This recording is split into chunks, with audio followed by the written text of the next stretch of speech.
what is happening in their model? In their model, corporate capture exists anyway. Why? Because even though I can't touch students in universities when they're studying, I can touch them after they graduate. Once they graduate, I'm just going to offer them $100,000 to join my company and prove that tobacco is healthy, right? Now, what we say is better is if we regulate the relationship between the graduate and such bad companies. How do we regulate it? By having, for example, a joint venture between universities and the companies to say, look, 50% royalties of your research will go to the university. What this means is there's a financial incentive, not just on the part of the university, but also the graduates to ensure that their research is actually good stuff. It actually makes sense. It stands up to the academic scrutiny. It's only given in a protective environment where you don't end up with bogus research saying that global warming doesn't exist. So with that, ladies and gentlemen, let's deal with two main points of contention in this debate. First of all, does corporate capture exist? And secondly, even if corporate capture exists, can it be a force for good or is it necessarily a force for bad?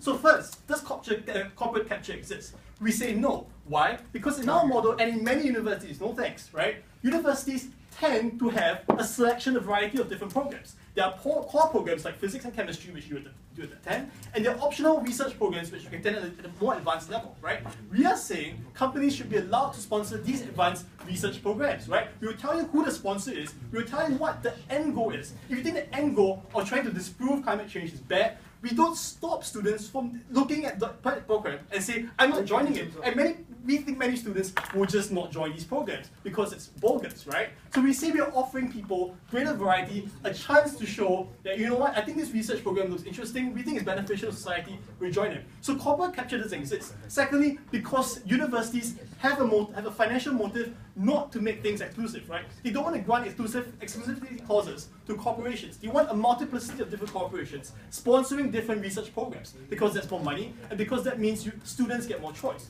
So we say that's a profit motive. Yeah. So corporate capture doesn't really exist. But even if it does, ladies and gentlemen, again, let's compare to their model. We say in Stanford University, and I know this for sure because my friend told me a story, right? He's a computer science student in Stanford. What happened? He was offered $100,050 to join a startup company because of the crunch of engineers in the US. There's just not enough engineers. So what the startups do, they're all vying for engineers. They decide, let's poach them before they graduate and find out about the real world. Let's take them in with this short-term cash injection so that they can join our company exclusively and prove and help us, with our models. We think that's bad. Why? Because A, many of these startups, no thanks, don't have the supervision that universities have. But secondly, if you have tobacco companies just bringing in these individuals who are just, students in debt and completely desperate, then they really have no control about where the research goes because their program is dictated under the corporation. No thanks. But when you have a joint venture system, in our case, right, when the university like Stanford, right, with a reputation of its own, needs to prove certain things, they're not going to, enter into a joint venture with some bogus research program, right? They will enter into a joint venture where they can see A, the academic reputation is protected, and B, they can benefit financially from the system. So we say that's a better model. Yes. As a smoker who wants to know whether tobacco is bad for me, who am I more likely to believe? Tobacco-funded research or academic-funded research? False news. That's your point. Is that no, this is the truth. Corporations would use the money more wisely to put money into marketing, right? Okay, I'll do this actually my second point right now, right? About pernicious goals. So first of all, we told you that not all research programs have bad aims, right? When we told you about green technology, and we also talked about BP having altruistic aims because it's part of their CSR, right? That they're trying to explore biodiversity. They haven't yet debunked those notions. They only say, yeah, fine, those are examples, but we have bad examples. Let's look at the bad examples. I'm really sure there's a natural check against bad examples of bogus research because reputable universities won't want to have such programs in their university for pure publicity, right? They just don't want to be known as a sponsor of people who are disproving climate change. So that's A. But secondly, what is more important is that we say this is good for discourse anyway. That if you're going to come up with bogus research, we say it's going to get clamped down, A, by academic reviews. Professor going to look at you and say that's rubbish. So if you're a graduate, you have no incentive to join such research programs because you know you're going to be clamped down in the future.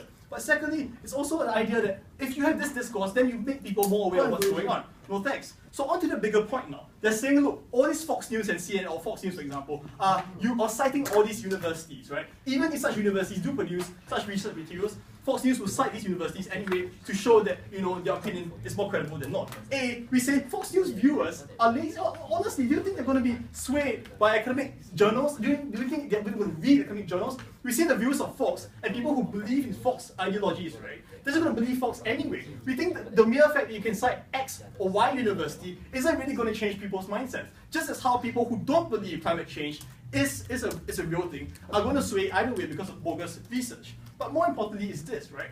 In the real world, the truth is you don't see many tobacco companies actually sponsor such programs. The reason is simple.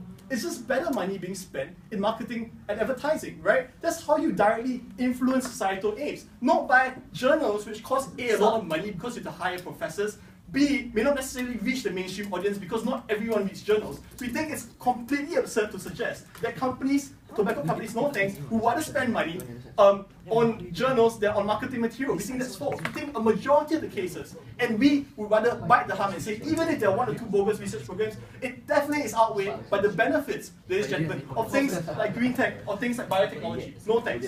So onto my substantive here, and it's quite important. It's the notion that we do cherish graduates and we want to protect graduates, right? And we think graduates should have good recruitment opportunities. So this is our point here. The point is simple. Graduates face an asymmetry of information when they graduate. When they join a company, all they know about the company is what's based on the website. All they know about the company is what people tell them, right? They don't know what happened. So if they join BP saying, I want to improve the environment because BP is trying to improve the environment, they enter a contract, get into the program, and realize that they are actually trying to destroy the environment because that's what BP is telling them to do so, right? But in a research program where they can, it's like an internship, where they can actually experience program in their university while they're studying, they can make informed choices about, no, look, this is where the research is going, this is how it's conducted, I like the program, I think it's going to good use.